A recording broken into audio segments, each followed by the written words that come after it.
말씀을 나눌 때 본문은 여러분들도 잘 알고 계실 그 오병이어라고 불리는 사건을 살펴보고자 합니다. 오병이어가 다 무슨 뜻인지 아시죠? 많이 들어보셨을 텐데요. 보리떡 빵이라고 하는 게 당시에는 맞는데 빵 5개와 이제 물고기 2마리를 말하는 것입니다. 여기서 말하는 빵은 보리빵이라고 합니다. 그리고 보리빵은 당시에 가난한 사람들의 음식이었다고 해요.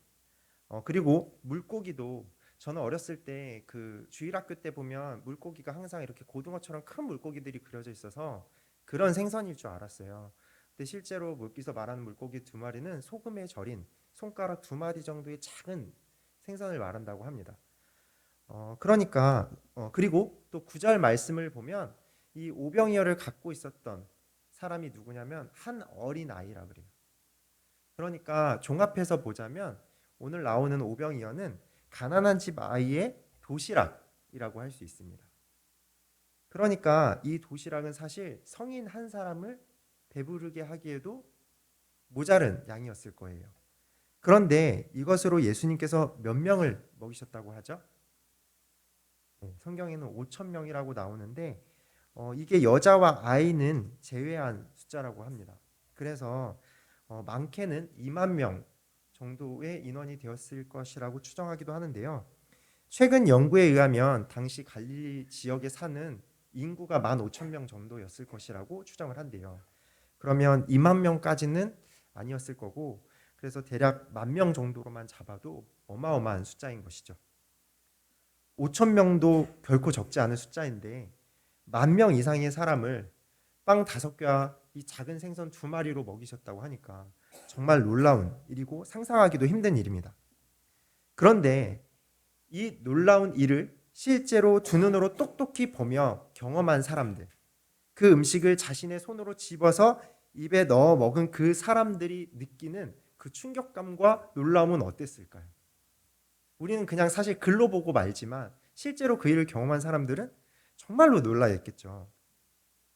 이게 잘 안 와닿을 것 같아서 한 목사님이 이 오병이어를 가지고 이런 재미난 계산을 한 걸 한번 말씀을 드릴게요. 그 목사님은 2만 명으로 계산을 하셨어요.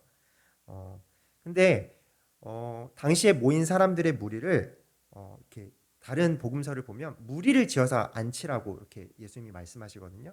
그러면 한 50명에서 100명씩 이렇게 크게 잡아서 이렇게 나누어서 앉았다라고 생각을 해 본다면 약 300개의 그룹, 50명 평균으로 잡으면 300개의 그룹 정도로 나눠서 앉았을 것이라고 생각할 수 있습니다. 그런데 50명에서 100명이 먹을 떡과 고기를 한꺼번에 담을 아주 커다란 바구니가 어디 있었겠어요? 원래부터 밥을 주려고 모인 게 아니었잖아요. 그러니까 갑자기 그렇게 담을 바구니가 없었을 텐데 급히 어쨌거나 준비해 와서 가져다 준다라고 해도 한 번에 옮기지는 못했을 겁니다. 그러면 한 그룹 정도 이 목사님이 생각하기에는 한 그룹에 먹을 만한 것들을 갖다 주기 위해서는 5번 정도는 평균 왔다 갔다 했어야 되지 않겠냐라고 생각을 한 거예요. 그리고 한 번 왔다 갔다 하는 시간을 3분 정도로 잡으신 거죠. 근데 저는 이것도 굉장히 타이트하게 잡은 거라고 생각해요. 이렇게 왔다 갔다 하니까. 그러면 한 그룹을 먹이는데 대략 몇 분 정도? 5번 왔다 갔다 한다면 15분 정도. 예, 총 300그룹으로 잡았을 때 제자 12명이니까 제자 한 사람당 25개 그룹씩 담당을 한다라고 한다면 이 모인 무리 전체에게 다 배식 그 오병이어를 나눠주는 시간이 몇 시간 정도 걸렸을까요? 계산을 빨리 해보실 수 있겠나요? 어렵죠? 네. 자그만치 6시간 15분입니다. 충격적이지 않나요? 하루 종일 나눠진 거 차라리 딴 데 가서 먹는 게 낫겠어요. 그렇죠? 네. 6시간 15분. 그러니까 이게 2만 명으로 계산한 거였으니까 1만 명으로 잡았어도 3시간 정도가 걸리는 시간인 것이죠. 그러니까 그걸 현장에서 그렇게 나눠주는 것만 봐도 사실은 엄청나게 놀라운 일이었을 거예요. 3시간 동안 배식을 해도 오병이어가 줄지를 않아요. 엄청난 사건인 거죠. 그리고 그 음식을 받아서 먹으면서 이야기가 끊이지 않았을 겁니다. 와, 정말 대단하지 않아? 이게 말이나 되는 거야 하면서 막 흥분 상태에서 먹었을 거란 말이죠. 그래서인지 이 놀라운 기적을 사복음서, 그러니까 마태, 마가, 누가, 요한복음 다 이 사건을 기록하고 있습니다. 그런데요, 이 사건과 관련해서 사복음서에서 다 기록하고 있지만 특별히 요한복음에서만 기록하고 있는 흥미로운 내용이 있습니다. 그건 바로 무엇이냐면 오병이어 사건 이후에 나타나는 사람들과 예수님의 반응에 대한 기록입니다. 그러니까 다른 복음서는 배불리 먹이시고 12광주리가 남았다고 하고 다른 이야기로 넘어가는데요. 요한복음은 좀 전에 말씀드렸듯 오병이어 기적 이후에 사람들과 예수님이 어떠한 반응을 보였는지를 보여주고 있어요.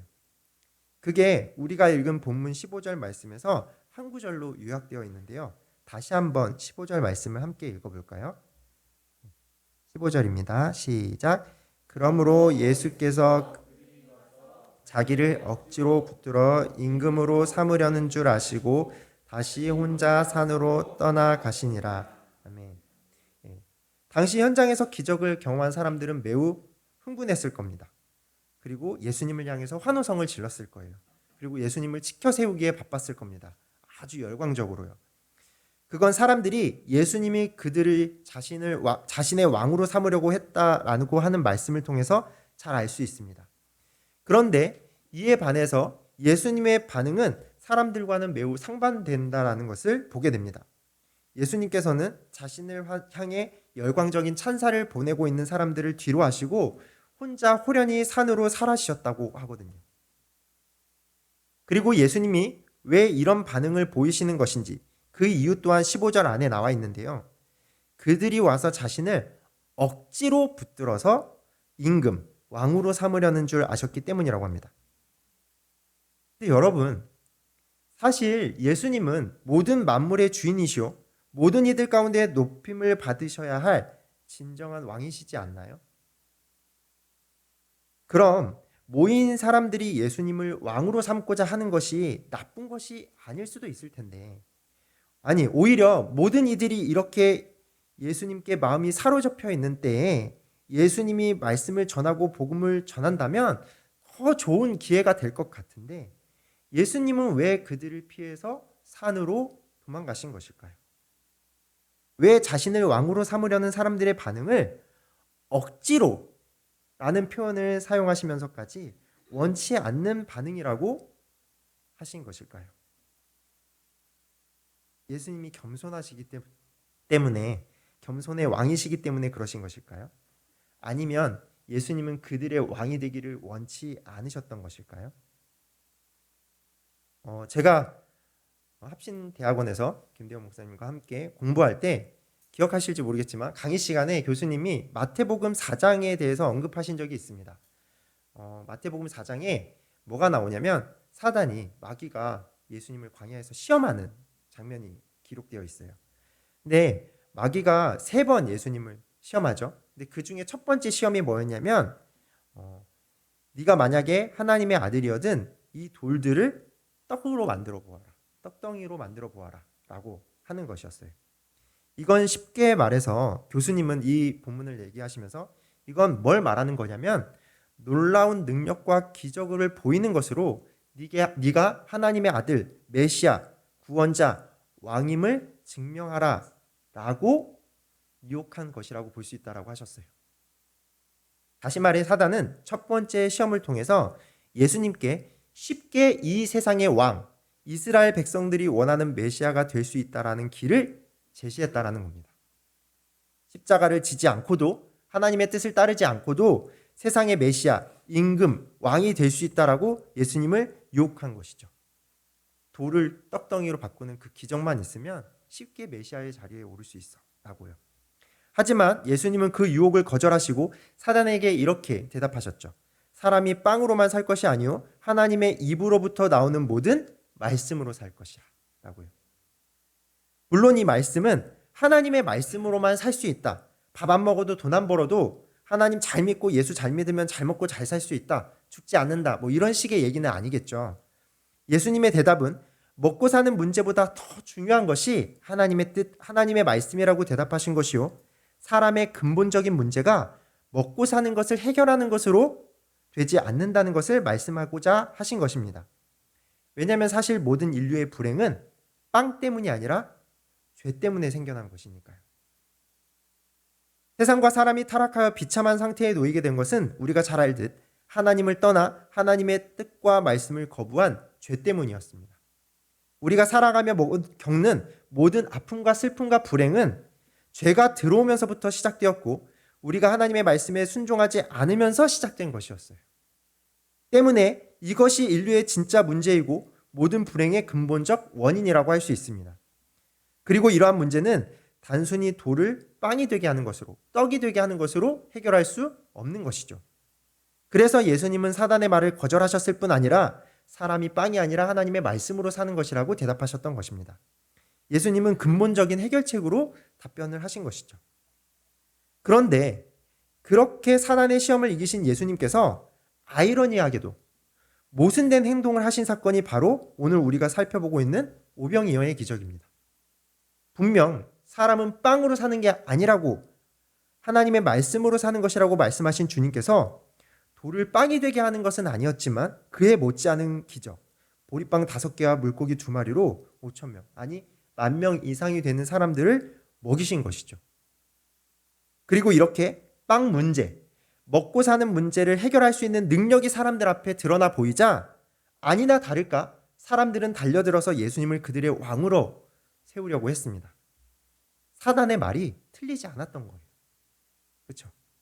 그 능력을 보이면, 그렇게 해결해 보이면 쉽게 사람들의 왕이 될 수 있었던 것이죠. 사람들은 자신들의 현실적인 문제를 해결해 줄 메시아, 구원자가 바로 이분이시라면서 자신들의 왕으로 삼으려고 합니다. 자, 그럼 여기서 앞서 질문했던 것을 다시 한번 떠올려 볼게요. 예수님은 왜 자신을 왕으로 삼으려 했던 사람들을 피하셨던 것일까요? 왜 사람들이 자신을 억지로 그들의 왕으로 삼으려 한다며 원치 않는 반응을 보이셨던 것일까요? 그건 예수님이 겸손하셔서 자신을 낮추려고 하신 것이나 그들의 왕이 되기를 원치 않으셔서가 아니었습니다. 그게 아니라 예수님은 그런 왕이 되는 것을, 그러니까 먹고 사는 문제를 해결해주는 왕이 되는 것을 원치 않으셨던 것이고, 그런 방법으로, 단순히 먹고 사는 것을 해결해주는 방법으로 왕이 되는 것을 원치 않으셨던 것입니다. 그래서 피하신 거예요. 마태복음 1장 21절 말씀에 이렇게 기록되어 있습니다. 아들을 낳으리니 이름을 예수라 하라. 이는 그가 자기 백성을 그들의 죄에서 구원할 자이심이라 하니라. 아멘. 예수님은 단지 사람들의 빵 문제를 해결해 주러 오신 왕이 아니셨습니다. 예수님은 모든 인류의 불행의 근본적인 원인이 되는 죄의 문제를 해결하시기 위해, 그 죄로부터 구원하시기 위해 오신 왕, 메시아셨습니다. 그래서 예수님은 자신을 왕으로 삼으려는 군중들을 피해서 도망치신 것이죠. 사단의 유혹을 말씀으로 물리쳐셨던 주님께서 이번에는 사람들이 왕으로 세우려는 것을 피하고 도망치는 것으로 물리치신 거예요. 이해가 가시죠? 그런데 이렇게 이해를 하면 이해는 할 수 있어요. 그런데 좀 이상합니다. 이렇게 결론을 짓고 보면 아직 사라지지 않는 한 가지 의문이 있거든요. 그건 뭐냐면, 그럼 굳이 왜 먹이셨나는 거예요. 그런 생각 들지 않으세요? 사실 성경을 보면 제자들은 진작에 예수님께 모인 사람들 그냥 각자 알아서 흩어져서 밥을 먹을 수 있게 하자라는 의견을 피력했습니다. 그럼 애초에 제자들의 의견대로 그냥 각자 알아서 먹게 하시면 되는 건 아닐까요? 자신이 먹고 사는 문제 해결을 위해서 오신 것도 아니고, 그것을 해결해 주어서 사람들로부터 높임과 섬김을 받으시려는 것이 아니었다면 왜 굳이 이런 기적을 일으키셔서 혼란스러운 상황을 만드셨냐는 것이죠. 사람은 빵이 아니라 말씀으로 산다고 하신 분이 왜 말씀을 전하다 굳이 빵을 먹이는 일을 하시는 모순적인 행동을 하셨느냐, 이런 의문이 남습니다. 도대체 왜 그러셨을까요? 우리는 그 답을 요한복음 외에서 이 사건을 기록하고 있는 다른 복음서들을 통해서 찾아볼 수 있습니다. 제가 2구절을 읽어드릴게요. 먼저 마태복음 14장 14절 말씀입니다. 예수께서 나오사 큰 무리를 보시고 불쌍히 여기사 그 중에 있는 병자를 고쳐주시니라. 마가복음 6장 34절 말씀입니다. 예수께서 나오사 큰 무리를 보시고 그 목자 없는 양 같음으로 인하여 불쌍히 여기사 이에 여러 가지로 가르치시더라. 아멘. 네. 방금 읽어드린 구절들은 예수님께서 오병이어로 수많은 사람들을 먹이신 동기가 무엇이었는지를 알 수 있게 해줍니다. 두 말씀 모두 예수님께 많은 사람들이 몰려오는 것을 주님이 보시고 그들 가운데 병자를 고치시고 또 그들에게 복음을 전하고 가르치셨다고 합니다. 이 구절 뒤에 오병이어 사건이 바로 일어나는 거거든요. 그런데 병자를 고치시고 사람들을 가르치신 이유가 뭐라고요? 불쌍히 여기셔서. 때문에 오병이어 역시 그 모인 무리들을 불쌍히 여기셔서 먹이셨다라고 할 수 있습니다. 특히나 마태복음과 마가복음에는 오병이어 외에 칠병이어라는 기적이 있어요. 그러니까 이번에는 떡 7개와 물고기 2마리로 사람들을 먹인 그 사건이 기록되어 있는데요.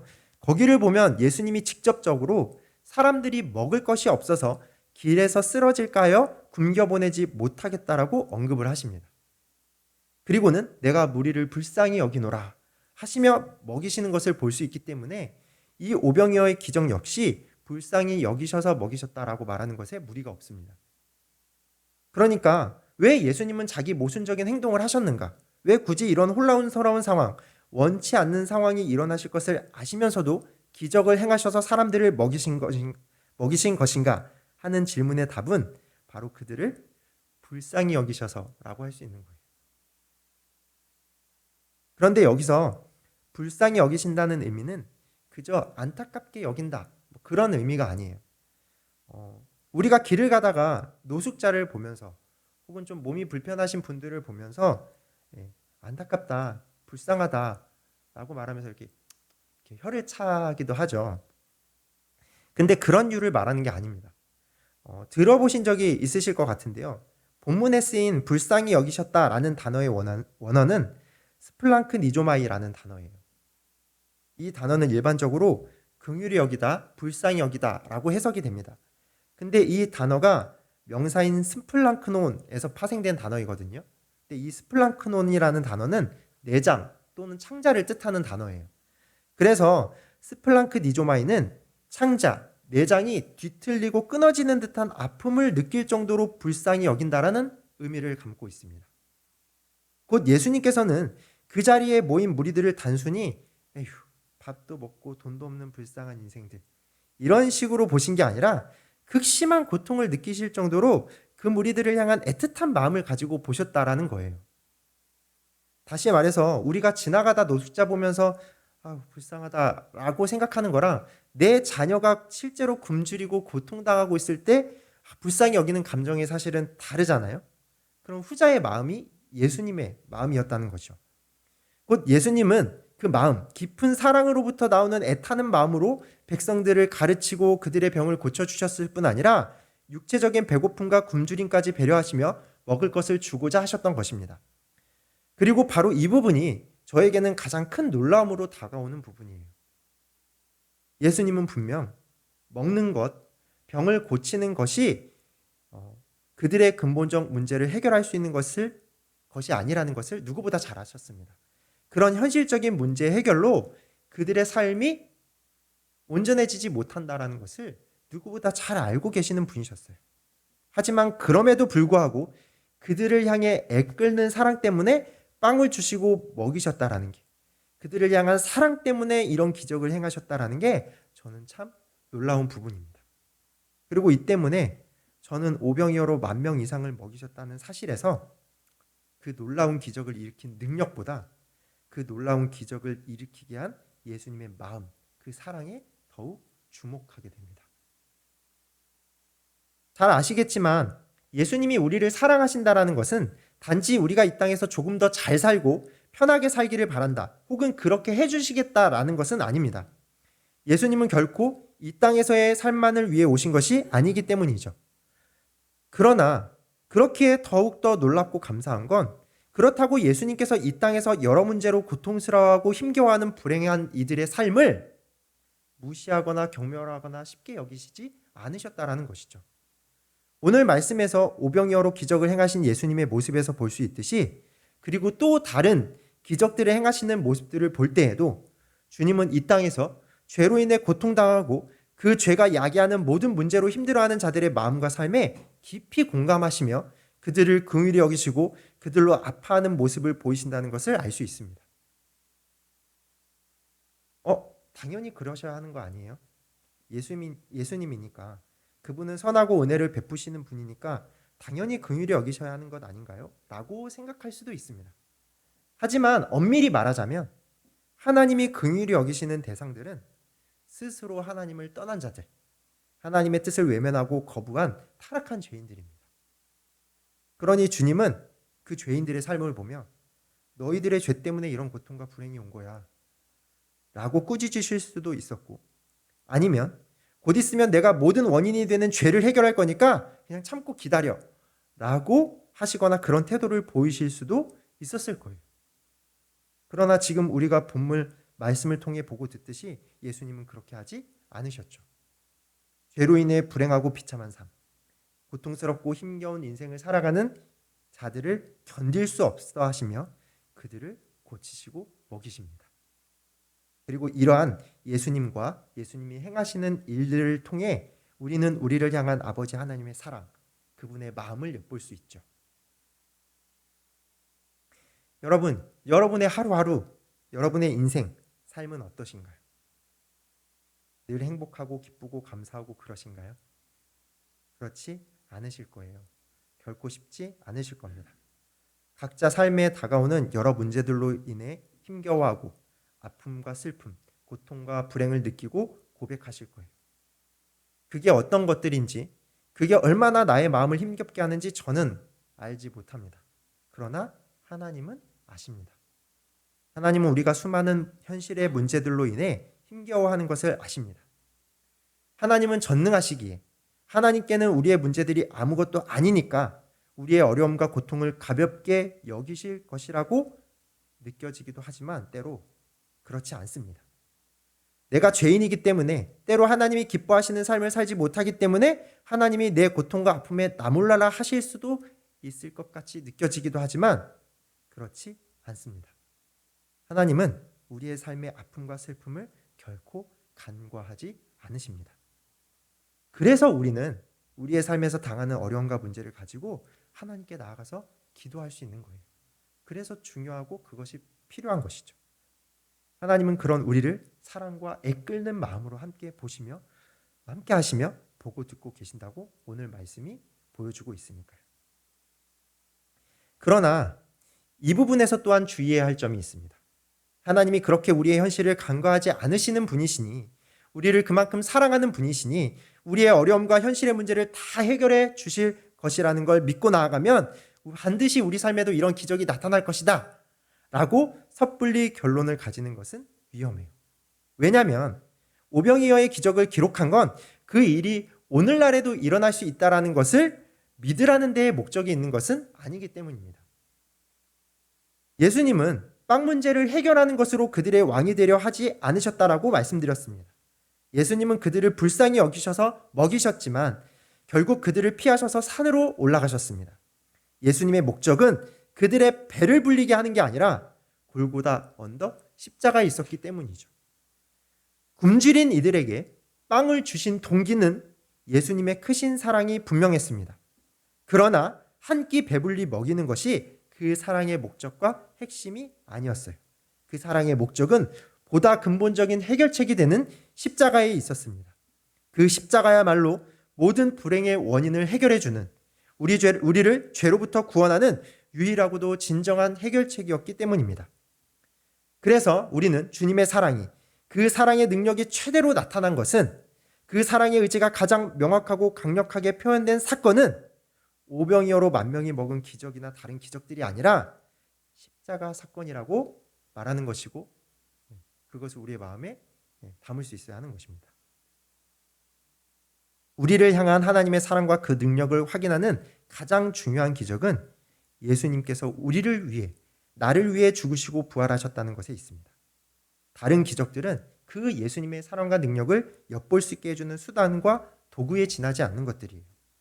그러니 오늘날 우리는 하나님의 사랑과 능력을 오병이어와 같이 놀라운 기적, 그러니까 병이 낫고 사업이 잘 되고 어려움과 문제가 해결되는 그런 기적들을 경험하는 것들을 통해서만, 그것이 의미가 없다라는 게 아니라 그것들을 통해서만 확인하려 해서는 안 됩니다. 아픔과 고통과 슬픔과 어려움 속에서 우리의 연약함과 아픔을 아시고 함께 아파하시는 하나님께 도와달라고 간구할 수 있어야 하고, 또 그래야겠지만 내가 원하고 바라는 기적과 문제 해결이 나타나지 않는다고 하여서 내게 하나님의 사랑과 은혜가 없다고, 하나님의 능력이 내 삶에는 나타나지 않는다고 낙심하거나 절망해서는 안 된다는 것이죠. 근데 이렇게 말씀을 전하는 저도 때때로 그럼에도 왜 나에게는 빵을 주시지 않는 것인지, 그럼에도 왜 나에게는 이런 기적과 능력을 베푸시지 않는 것인지, 그럼에도 왜 나의 현실을 바꿔주시지 않고 왜 나의 문제를 해결해 주지 않는 것인지 답답할 때가 있습니다. 그리고 그 답답함들은 자꾸 우리의 마음에 남아서 뭘 만들어내냐면 하나님의 사랑에 대한 의심을 만들어내요. 하나님이 나를 사랑하지 않으시는 걸까? 라는 생각들을 갖게 하죠. 그러나 그럴 때 우리는 기억해야 합니다. 하나님이 우리의 기도를 듣지 않으시거나 들으시고도 아무 일도 하지 않으시는 건 아니라는 것을요. 여러분, 우리의 삶의 문제들이 해결되지 않는 것들이 하나님께서 우리를 구원하지 않으셨다라는 증거가 될 수 있을까요? 그렇지 않습니다. 그것들이, 내 삶의 문제가 여전히 산적하다라는 것들이 하나님이 내게 기적과 능력을 베푸시지 않았다는 증거가 될 수 없습니다. 왜냐하면 사실 우리의 영원한 운명, 영원한 현실은 이미 2000년 전에 바뀌었고 우리의 모든 문제는 2000년 전에 이미 그 십자가 사건을 통해 해결되었기 때문입니다. 이것을 다시금 마음에 새길 수 있도록 도움이 되는 예화를 하나 말씀드리고 설교를 마무리하고자 합니다. 미국의 저명한 신학자이자 목회자인 브라이언 채픈이라는 분이 쓴 불의한 시대 순결한 정의라는 책에 이런 예화가 나옵니다. 제목이 견고한 믿음의 소유자였지만 젊은 나이에 광산에서 부상을 입은 전직 광부라는 제목의 이야기예요. 제가 읽어드리겠습니다. 그는 몸을 움직일 수 없는 불구로 평생을 살아야 했다. 세월이 흐르면서 그는 침대 옆에 있는 창문으로 세상을 내다보았다. 자기 또래의 남자들이 성공해서 일가를 이루고 할아버지가 되는 모습들을 지켜보았다. 그 모든 것을 지켜보았지만 한때 함께 땀 흘리고 일했던 사람들이 누리는 보상과 기쁨은 그에게 남의 이야기일 뿐이었다. 그렇게 창밖을 바라보면서 그의 육신은 시들어갔고 집안은 기울어갔으며 그의 생명은 쇠약해져 갔다. 그리고 그렇게 침대에 누운 채 백발이 성성한 노인이 되었을 때 어느 날 한 젊은이가 그를 방문했다. 할아버지께서 하나님을 믿고 하나님이 할아버지를 사랑하신다고 주장하는데 어떻게 이런 형편에서 그런 생각을 하실 수 있나요? 할아버지는 하나님의 사랑을 의심해 본 적이 한 번도 없으신가요? 그 노인은 잠시 주저하더니 미소를 지었다. 그리고 맞아, 사실이야. 때로 사단이 이 낡아 무너질 것 같은 집으로 찾아오곤 해. 그리고 자네가 지금 앉아있는 침대 옆에 바싹 붙어 앉아있곤 하지. 그리고는 창문 밖으로 한때 나와 일했던 사람들을 보라고 손짓을 해. 여전히 건강하고 활동적인 그들을 가리키며 사단은 이래도 예수님이 너를 사랑하나? 라고 물어. 그러고는 길 건너편에 사는 내 친구들의 근사한 집을 가리킨 다음 어지럽고 지저분한 내 방안을 비웃듯이 둘러보면서 아직도 예수님이 너를 사랑한다고 생각하나? 라고 다시 묻지. 그리고 마지막으로 사단은 내가 갖지 못한 걸 모두 가진 친구의 손자들을 보게 하고 내 눈에 눈물이 고이기를 기다려. 그리고는 귀에 대고 이래도 예수님이 너를 사랑한다고 생각하니? 라고 다시 물어. 그럼 할아버지는 사탄이 그런 식으로 물을 때 뭐라고 대답하시나요? 나는 사단의 손목을 잡고 갈보리라고 하는 언덕으로 이끌고 가. 그리고 그곳에서 가시로 짓이겨진 이마와 못 박힌 손과 발, 창에 상한 그분의 옆구리를 가리키면서 사단에게 되물어. 이래도 예수님이 나를 사랑하시지 않는 것 같나? 라고 말이에요. 이 이야기 후에 그 책에 이런 글이 덧붙여져 있습니다. 십자가는 평생의 고통에도 불구하고 하나님을 신뢰할 수 있다는 증거물이 됩니다. 라고요. 여러분, 우리의 아픔을 긍휼히 여기시고 견딜 수 없어 우리를 위해 마침내는 자신의 생명까지 내어주신 그 예수님의 고통 속에 우리의 영원한 운명을 바꿀 너무나 강력하고도 온전한 사랑과 능력이 담겨 있었습니다.